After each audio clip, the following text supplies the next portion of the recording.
What is life?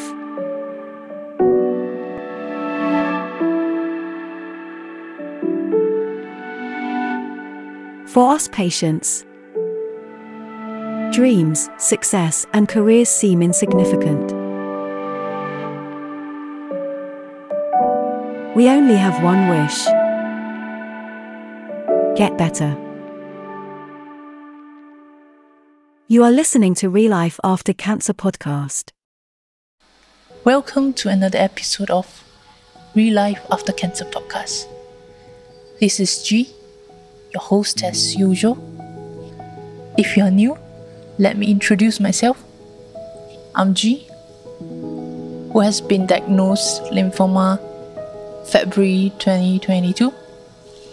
This podcast is where I share my recovery journey from lymphoma, where I will share my feelings, my medical history, my hobbies, and what I do, etc. If you are interested, please stay tuned every Friday, 8 p.m. on YouTube, Spotify, and Apple Podcasts. So, the other day I was chatting with one of my favorite senior in college, Mara Bunting.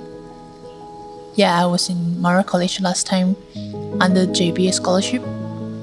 College Mara Bunting is a college full of scholars that's under Mara scholarship, and also some of us are JPA that's ready to be sent to overseas. If you guys are interested in knowing how it's like studying in a college full of scholars, or me studying in the UK like 10 years ago, yeah, that feels so. Do leave your comments below. Okay, let's get back to the topic. So my senior was asking me how I was feeling, kind of want to know my update. She was really good in asking, I must say, because I can say that her frequency of asking me how I'm feeling is considered a lot more than my other friends. And surprisingly, I don't feel pressured or annoyed even. If it's other friends, I might be feeling like, can you don't keep asking, like you are constantly reminding I'm a sick person, like I'm not normal. Can you like treat me normal? So this senior of mine, shout out to Grace, she cleverly suggests, Gia, for our upcoming podcast, if you are thinking of new topics, it would be such a great sharing if you can do one about how friends can support those with cancer. Sometimes friends really want to support, but we are not sure how. Hence, today's podcast topic is gonna talk about how to care for cancer patients.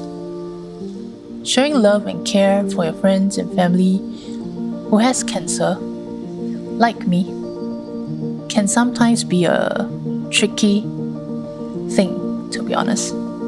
We, as a cancer patient, can sometimes be very sensitive than normal people. Sorry.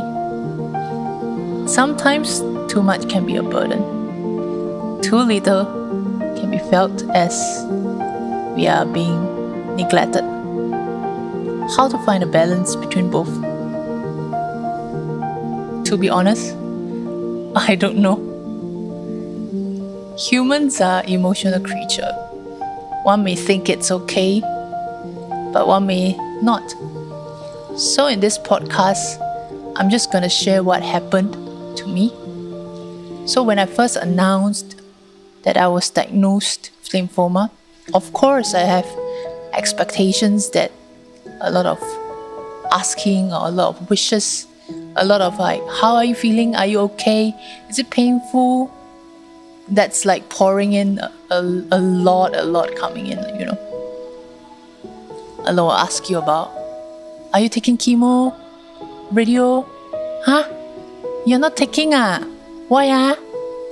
those kind of expectations of care, questions from friends and family were expected. But, as time goes by, like months later, constant asking of like, how are you? Are you okay? Can be a burden, to be honest.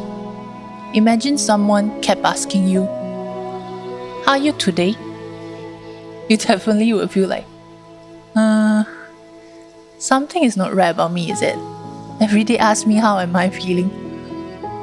Oh, I'm not in the UK right now, so constant asking me, are you alright?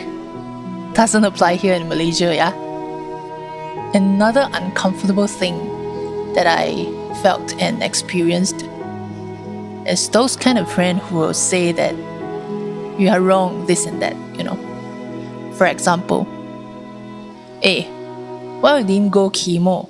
You give her a treatment, is it? Not good, In my mind, I'm like, I'm on alternative medicine and I don't have treatments. It's just not chemo and radio. Why you say that I'm giving up? But I didn't argue with them. It's just that I'm choosing a different treatment. Doesn't mean that I gave up. I never explained because I do know in my condition, if I do chemo or radio, I might not even be here sharing this podcast with you.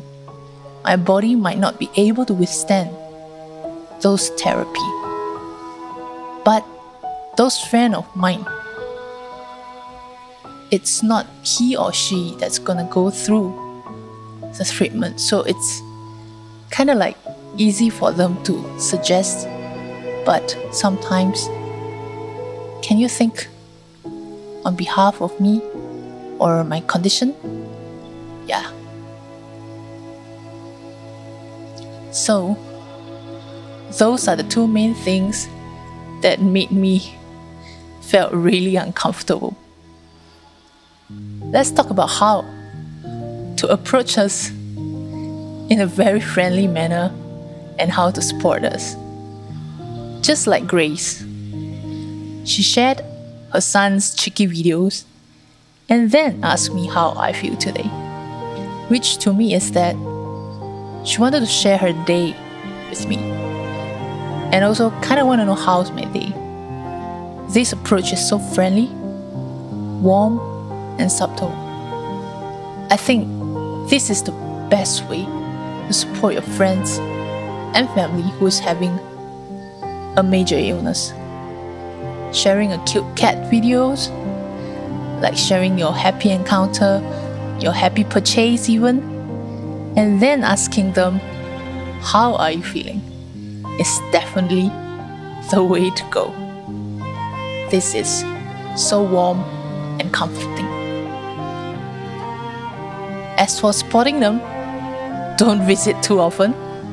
We need rest, but sending snacks is always welcomed for me. I love food, so yes, food. That's all for today's podcast. Oh yeah, if you would like to support me on my cancer recovery journey, you can be my Patreon by giving me some pocket money each month so I can create better content for my YouTube and also this podcast. Also, if you've got extra money, I'll buy some snacks lah. So thank you very much for listening. This is G, signing out. Peace.